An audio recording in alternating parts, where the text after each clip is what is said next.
Also wrote a book called Infinity Crew.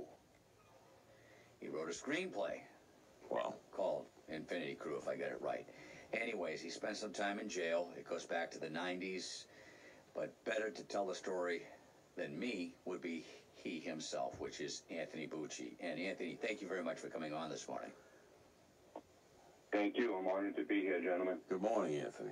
Anthony, you got quite a story to tell. And the story, for many reasons, is in some ways horrific. It's riveting. And at the very end, it's uplifting. So I'd love to cover all angles and all spots here today, if you don't mind.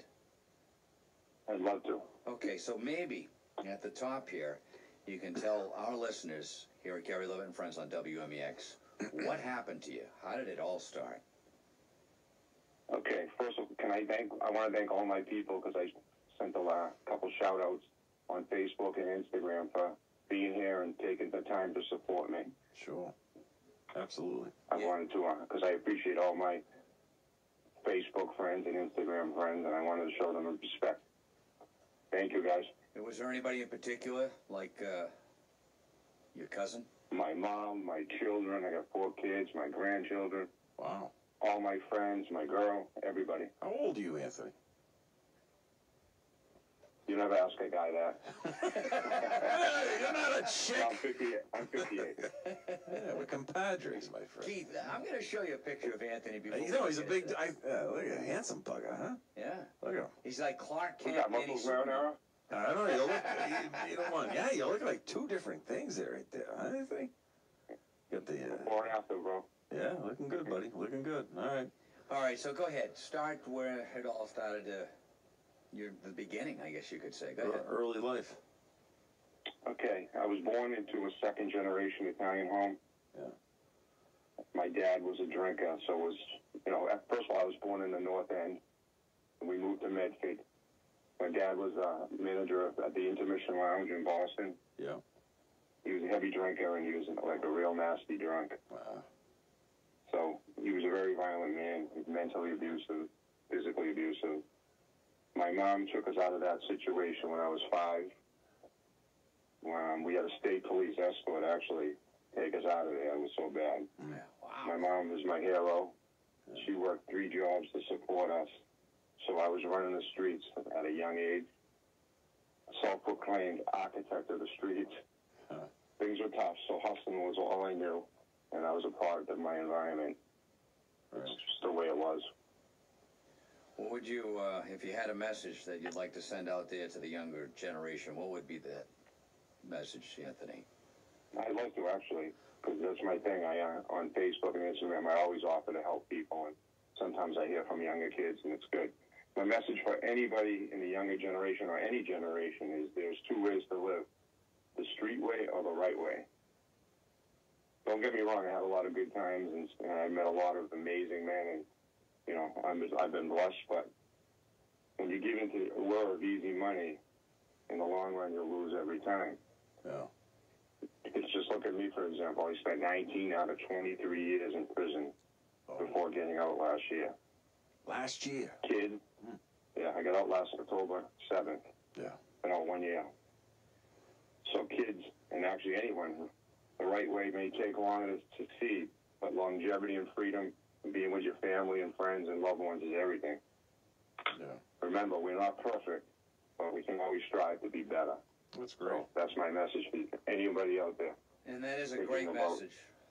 It's a strong message. Very, very good. Anthony, how did it start? What got you in jail? I went away twice. The first time was for marijuana. Huh. Those trucks just kept pulling up to the dock, and I couldn't say no. Oh, jeez. Capiche? The second time, I went away for conspiracy to sell cocaine, distribute cocaine. It was a 1-day conspiracy, and they wanted certain law enforcement guys that were around me, and I wouldn't talk, so I went to trial, and I got 21 years. Wow. Well, that seems. It was a 1-day conspiracy where I sat in a car smoking a cigarette, and yes, I did allegedly sell the proceeds after, but I went to trial, and I'm vegan, so at that, because I never ate cheese in my life, and I'm not going to start on the radio. Now, let me get this right. You were released early. Am I correct? I can't hear you. You were released early. Yes, I was. Yeah, I can't. How did that happen? Okay. In prison, I did a lot of studying. I took 50 educational classes, and one of them was I studied law and paralegal. So over the years, I had been filing appeal after appeal. They called me actually the First Circuit called me the poster boy for perseverance. So what happened was, when prison reform hit and Trump signed the prison reform bill, I was able to get back into court because for a compassionate release motion, with a compassionate release motion. Before that, before prison reform, I couldn't have gotten in because I was turned down by the warden. That was the end of the line. But with the prison reform, when Trump signed that, I was able to, actually all inmates in the United States in federal prison are now able to go before the judges. And I was able to show my extraordinary rehabilitation in prison and the fact that my mother, and I'm her only living immediate family member, she had a stroke in 2016. So, and I am her only living family member, immediate family member. So the judge took all these factors into consideration, and he granted me a compassionate release. I was released 2 years early to come home and take care of my mom, which I do now, and I love, and it's amazing. That's outstanding. Thank God President Trump did pass that prison reform, because that absolutely did wonderful things for so many different people who were obviously sitting in jail for minimal crimes. And this is well documented throughout the nation. He passes prison reform, and then boom, you got a guy like Anthony who's doing remarkable things, and he's an outstanding speaking point or a voice for young people to take a look at, and you're spreading this message quite well. Like I just want to add, you're almost like I think you're doing a great job. Yeah, so he's kind of like you're self-reformed. You educated yourself. Yeah.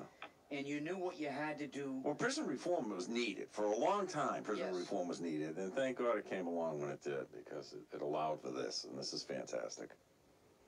Yes, it definitely was needed, because a lot of guys like myself got sentenced right at the war on drugs, and sentences were outrageous. There's still men in there fighting. Well, Anthony, the Infinity Crew, when and why did you write that? I wrote Infinity Crew in my darkest hour. I was in solitary confinement. I had been a troublemaker. And I was, as we all do, I was questioning my existence. I was questioning, life in general. Yeah. I was really, I was contemplating my will to keep going. I was lying in my cell alone, 6x10 cell, where I was sentenced to 6 months at this time in the SHU. Solitary confinement is known as the SHU, segregating housing unit, where they segregate guys from the rest of the population. So anyways, I was in the 6x10, and I was looking at the ceiling, and I was asking our creator for a sign. Give me some sort of sign why I don't, can shit go on. I was really down and out. And then 2 seconds later, I'm in Pennsylvania prison, and a guard knocks on my door, and he's a homie. He's from Rhode Island. And he knocks on my door, and he's like, Bucci, I got some paper for you. And I'm like, I'm good, man. He's like, no, come here, take this. Do something in there, because all I was doing was exercising. Do something with your mind. And then it clicked. And that's when I started writing Infinity Crew. Infinity Crew actually saved my life. Now, prison, as far as the experience goes, do you want to put that behind you and forget it?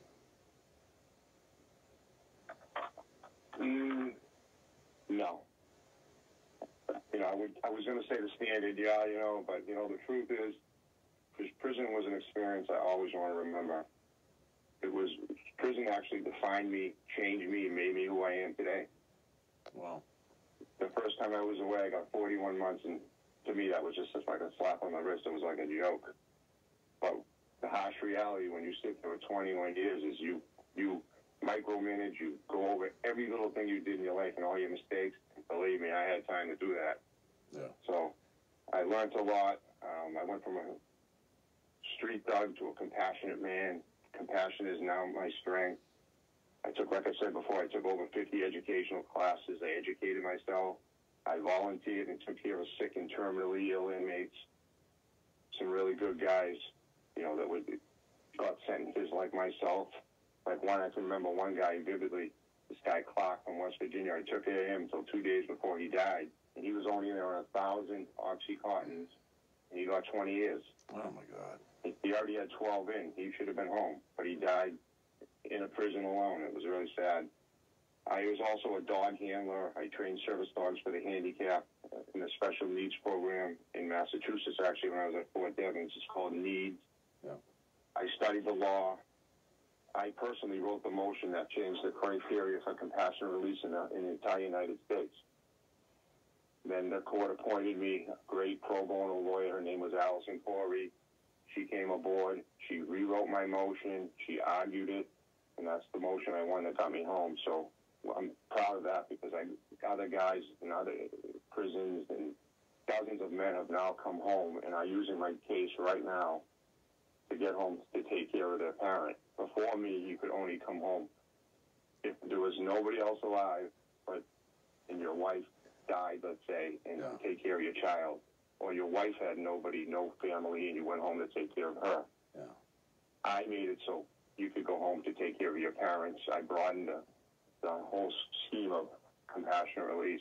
So it's something I'm really proud of, and that's how I gave back too. That's a great story. Do you remember that prison guard's name that gave you that pad of paper? Just kind of. No, I don't remember his.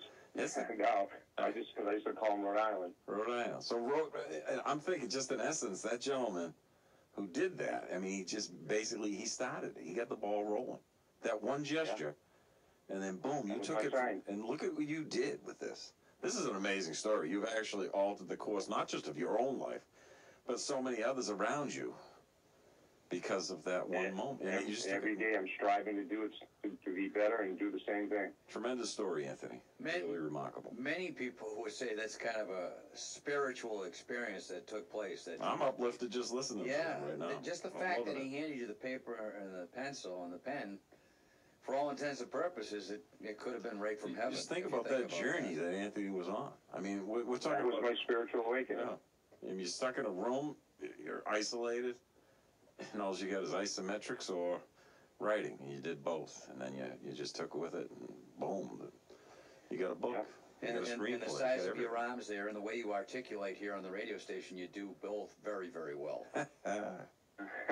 My wrist is getting bigger from the pen. The laptop. Those are called wrist curls. Wrist curls. Those are my new weapons. There it is. Yeah, words are weapons. They really are. Now, what kind of goals have you set for yourself now that you're out of prison? Well, my main goal was getting my relationship back with my children because, as I had all that time to reflect, I messed things up bad twice. I was very selfish, the lifestyle I was living.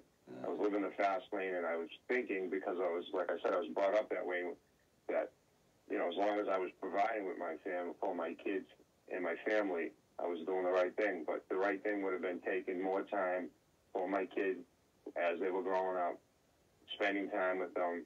It's not all about money. It's about, quality time with people, friends, family, my mom. My goals, when I walked out the door, the first thing I want to do is take great care of my mother. She's had my back my whole life, no matter where I was, Pennsylvania, wherever. She came over 500 miles every month to see me for all those years since 2004. So God bless her, and now I'm home to take care of her. I had the Infinity Crew. I wrote it as a screenplay. When I got out, I talked to some big production companies, and they told me they wanted me to make it into a book. So that was my goal, make it into a book. I've met that goal. I started a clothing line to fund my, Infinity Crew and all that. And my next stage would be the movie. I'm trying to get a movie, but clothes is going slow right now. Just getting on my feet, but I'm trying to use. It's called the Convicted Vegan Wear. It's available on. I got to plug myself here. theconvictedvegan.com, my website. You can check out my bio, my story, my pictures. Some other podcasts I've done are on there. Without you people, there's no me. I mean, the audience. So please stick by me and have my back, as I'll always have yours.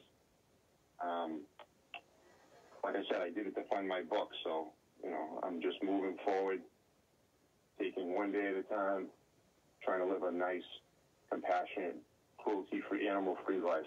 Well, we'll make sure that you get that picture of you. I don't judge anybody. You know, everybody does what they want. What we can do to further at least getting the word out there for you, Anthony, is put you up on our Facebook page. It's the WMEX Gary Levitt and Friends Facebook page. So feel free to put up the picture of the convicted vegan wear. We'd like to see that. Yeah, I want to see what that stuff looks like now. And What did you say? I want to take a look at some of the clothing. I'm ready. Oh, yeah. and you It's can so cool, it should be illegal, some of it. Is it really? It's good stuff. Street, what are we talking about? We got button-down shirts. I always like some button-down, like the Henley look. Those three It's buttons. mostly sportswear, like hoodies, Yeah. tank tops, hats, you know, that kind of stuff. Okay. I'll tell you what, Anthony, if you send one, looking for two, it. I need a new well, I hoodie. don't know, you're going to have to send one, what are you, Aaron? Just 3XL? Just send me sizes and text me after we get done sizes and addresses. I got you. So station address. I'd be honored to have you guys wear it. We'll wear it, we'll take a picture, yeah. Take some promo pictures with that. I love doing that stuff. What size do I need to give Muscles Marinara over there? Baby! Double XL. I'll take a double XL. That'll work. I got them. Kenny, what size are you? Regular Extra large. So we got double XL, XL, what are you? XL, so we got two Well, that'll XLs. be hugging your belly, Aaron. I'll take an L. L for me. I'm not as big as these. Aaron has one of those Milwaukee tumors. Too many conditions. Yeah. Knishes. And what we'll Too do, many PBS. That's what you have. Anthony, we're going to take a picture. We'll put it up on our Facebook page as well. And maybe we can do a photo with you. Now, I want to get a photo with Anthony. When's that going to happen, That'd be Anthony? awesome. Yeah. Love to. I'll come in there whenever you want. All right, we'll I got get you GPS. down before Thanksgiving. Can you do it? That'd be good. Let's get him in. Absolutely. Yeah. All right. And what we'll do is if you come down before Thanksgiving, we'll have you on the air. Let's promote the heck out of it. Promote the book and the screenplay, you know, for Thanksgiving or maybe for a stocking stuffer. You know what I mean? Yeah. That's right. Yeah. Winter hats. And we'll stuff you with some Cane's donuts. How's that? Nah, I'll take. I don't know. I'll bring the dessert. Okay. You're talking a North End guy. Oh, I know that. Yeah, you're right. Anthony He's Bucci, gonna- you are quite the character, and we wish you the best as far as what's going on with you. Last question, because this is something that, to me, I don't know, I would be kind of bitter myself. My brother Keith says I get bitter at times with different He's a people. bitter guy. Anthony. Are you bitter towards the men that told on you? For a long time I was. But my cousin Wendy, Gary, who you're friends with, Yep. I called her one day, I'll never forget it, and I was like, you know, can you believe this? Everybody's out of prison but me, blah, blah, blah. And she's like, Anthony, let it go. The universe will handle it. And from that day on, she made so much sense, I just let it go. I'm not bitter towards anyone. Yeah. I leave that to, like I said, to the universe. I'm staying positive. I'm staying driven. But to me, failure is not an option. That would just be an obstacle in my way. I've learned in life if you let somebody take up space in your head, you're only hurting yourself. So I shave every day. Every day I look in the mirror and I shave. And I know I never betrayed any friend, family, or anybody. I've never kept anybody from their families. I've never told on anybody. And it's a good feeling being a stand-up guy. I like For it. anybody else, they got to live with whatever they did, they did. Not me. I'm not the judge. I'm not the jury. I'm just a guy trying to do the right thing. Beautiful. Yeah, good lesson. So the answer, definitely not.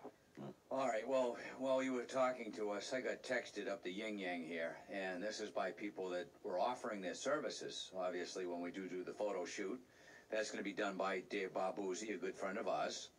He takes good shots. He really does, and He makes us look better than what we do. he's the official photographer Good for me. for WMEX, Gary Levitt and Friends. We also are going to get a makeup job done by, Makeup. by Melanie. Makeup by Melanie. She's going to do that. Look real lovely. So She's going to make me look like Al Pacino. That's what she said she could do. What do you think? Is that okay, Anthony? That's amazing. I can't wait. Tell her to take the pictures. Just slap that makeup on. How you doing? Anthony, you and Rule number one. Yeah, you and I are going to get together, my friend. What are the rules? Go ahead. What are those rules? Rule number one. Yeah. Take pictures facing down. Rule number two, make sure the lighting's right. Yeah. That came from my dear friend Natalie. How you doing? Hey, girl. Hey, Anthony, I want to know how you doing. Everything going okay? How you doing? I'm doing good.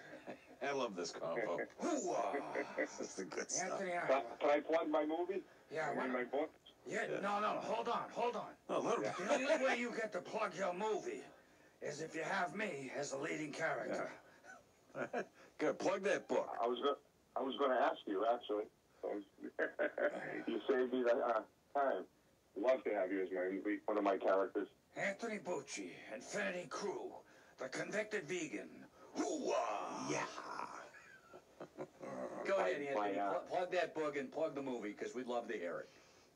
All right, the book is available on Amazon.com right now. It's going to be in 70 other stores, like Barnes and Nobles and all that, within 6 weeks. But it can be found on Amazon.com. It's a book about friendship and loyalty. It's about 5 kids that meet in a reform school / juvenile detention center. And first they start out as friends, but then they become chosen family. It's the way I believe loyalty and friendship should be. Some of the stories are based or inspired by true crimes. I can't get into it, but the names have been changed to protect the guilty. It's a good read. That's a new one. I think you people enjoy it. I'm already interested in this. I'm loving this. I'm getting this. Oh, yeah. Oh, yeah. I put my heart and soul into this. Like I said, it saved my life, so it has a lot of meaning to me. Anybody that buys this, remember that, you know, this is a book when I was in a cell staring at a ceiling in a dark, dark place that saved my life. Yeah. No, this is a must-read. I'm going to get one. I'm getting it. I'm an avid reader, Anthony. I'll pick this one up. When I think of those small confines on prison movies or anything, or jail movies, anything of the like, I think of Cool Hand Luke, of course, going into the box. In the box, yeah. Into the box. And I also think of, and it's not the same kind of movie, but it's Steve McQueen, of course, in The Great Escape. Cooler King. Yeah, the Cooler King. Is it like I bet it was similar to that. What was the room size, Anthony, again? 6 by 10, you said? 6 by 10, yeah. 6 by 10. Cinder block walls, metal door. Oh, man. They pass you your food through the door. You're allowed 1 hour exercise a day, but there's always lockdowns and stuff going on, so usually you don't get it. Now, there's light in there. It's not total darkness, right? They control the lights, so they put the lights on, I think, at 7 a.m., and they shut them off at, like, 10 o'clock at night. Yeah. Wow. That's just an amazing story. Keith, Yeah. over the past 5 minutes, I am getting texted, like I said, not just a half a dozen. Yeah. We're up to 50 texts here. Well, it's They interesting. all want a shirt. Yeah, but it's all interesting stuff. You know what I mean? We're going to sell these shirts like crazy for you, man. Okay. I'll talk to you. ConvictedVegan.com. See, I could ask. It's all right on there. I think I'd have like... Check them out. I think people will like them, especially now it's hoodie season. I got about 50 or 100 more questions for Anthony, but we don't have time for that. No, actually, we do have a couple more. We're waiting on. We got a couple more minutes. I'm just curious about that time. I mean, you were locked out for so long. How long were you isolated for? What was that length of period that they had you in So isolation? that time was 6 months. My first 6 sentence, I did 13 months one time. Is that typical? I mean, it's typical if you're walking around with a chip on your shoulder like I used to. How old were you when you first went in? I started late. I was like 35. 35. Wow. The next time I was in and did 41 months. Then I got locked up again at 41. Yeah. And in 15 years, 15 and a half years. And you got out just last year. Yeah, October 7th. Amazing. And what a flip. You turned Crazy everything how around. Yeah. Society's changed so much. It's like mind blowing to me. I left when it was flip phones. Right. Yeah. What a shock you came back to see what. I bet society mostly. I'm banking on this because there's been so much change in the past 4 years for all of us. But I imagine you coming out and witnessing what you're seeing today. culturally or socially, just looking around, that must be a total shock to you. I'm telling you, we had a hearing. It was on closed circuit TV because I was up in Berlin and they were having problems with transportation. My court date could change twice. Right. And I wanted an immediate release. I didn't get no reintegration into society. I had no halfway house, nothing. I was just thrust into this fast-paced life. Yep. After, like, a year ago, my biggest, issue or problem would be what time am I walking the track. Yeah. Now I'm thrust into this, just a ride home, everything. And then for about a month, I was having trouble leaving the house. I had really, really, issues with anxiety and stuff. So I went to. I'm not too proud to say I went to a therapy and all that. So that's all right. It's been a journey. Yeah, it's been a journey. You got to do what's right for you to take care of you. You well know it. I mean, if we don't take care of ourselves, there's no me. Too. That's right.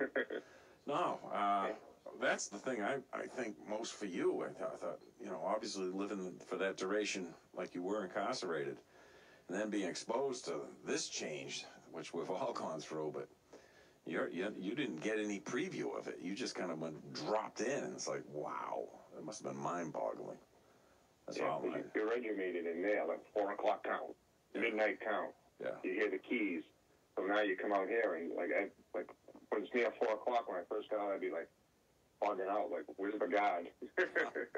That's so weird. tough. We'd like to, if we can, this has just been overwhelming we've done this show for like 16 weeks now in the interviews. Seems longer. And it might even be closer to 20. But Anthony, we're just getting crazed texts and everything else. People want that clothing wear. We might, when we bring you in, you're going to have to bring like boxes of it, We'll have a sale outside. I'll cut you guys in. Yeah. Let's go, baby. And the I'll have my entertainment. buddy Bucci making an offer you can't refuse. And Right, Bucci? I'm looking at the sweatshirt here. It says convicted vegan. Keith, this is awesome. It's got the handcuffs, and one of the handcuffs is the C in the word convicted, and vegan is below it. Keith, take a look at that. Oh, that's sharp. My wife actually sent it over. She wants the book, she wants a sweatshirt, and she wants the panties too, if you got them. Panties? Yeah. I'll let you design it. Comes with cuffs. Anthony, you didn't know this interview was going to go like that, did you?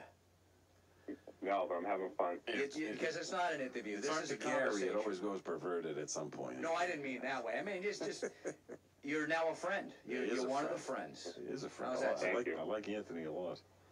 Gary Levitt and Friends is now got its own house, ex-con, which I love it. We're going to call it the Convicted Vegan Show. I think we should. That's the Convicted Vegan, and each week you could have something that people should have. He's got life lessons. I like his life lessons. Kind of pumped me up. Made me want to go work out after this. Okay. Well, Anthony, this is G-rated. Yeah. Exactly. We got to do that. But Anthony, thank you very much again for coming on this morning. Gary Levitt and Friends, the Convicted Vegan, Infinity Crew. The movie will be coming out, and I have a small role in it. I just got that. Thank you. That's how we bought Appreciate it. Yeah, I bought a thing. So I'm honored to be here, gentlemen. Thank you, My buddy. cousin Wendy wanted me to tell you thank you, too, Gary, for having me on. I guess she's a very dear friend of yours. She speaks so highly of you and your show. Wendy is a great person, and anybody out there that does know Wendy, tell her the full name there if you can. Go ahead, because I'm going to say something about her. Go ahead, you. Wendy DeMeo, she could go out there and she could manage any restaurant or club. Is that how you know her? I do. What she does? She's just really Wendy good. Mayo? DeMeo. DeMeo. I thought you had some kind of inside joke that I was missing. No. I'm just giving her a plug. She should go out there. She could manage any place. Even during COVID, she'd make it a success story. That's how good she is. Wendy DeMeo. All right? Wendy DeMeo, Grill 110, Saugus. Oh, that's it. Pretty blonde behind the bar. Give her a raise. Last manager. Grill 110. Oh, the 110. Okay, I know. Now I know. All right. All right, Anthony, thank you very much again, bud. You take care, and we'll see you soon here right before Thanksgiving. How's that? All right, gentlemen. Pleasure to be here. Stay convicted. All right. And we will. Have a No good doubt day. about it. Muscles marinara, don't lift too many weights. Let's go, baby. Come on. All right. All right, take care. Thanks, buddy. Thanks for having me, guys. I had fun. Bye-bye. Take care.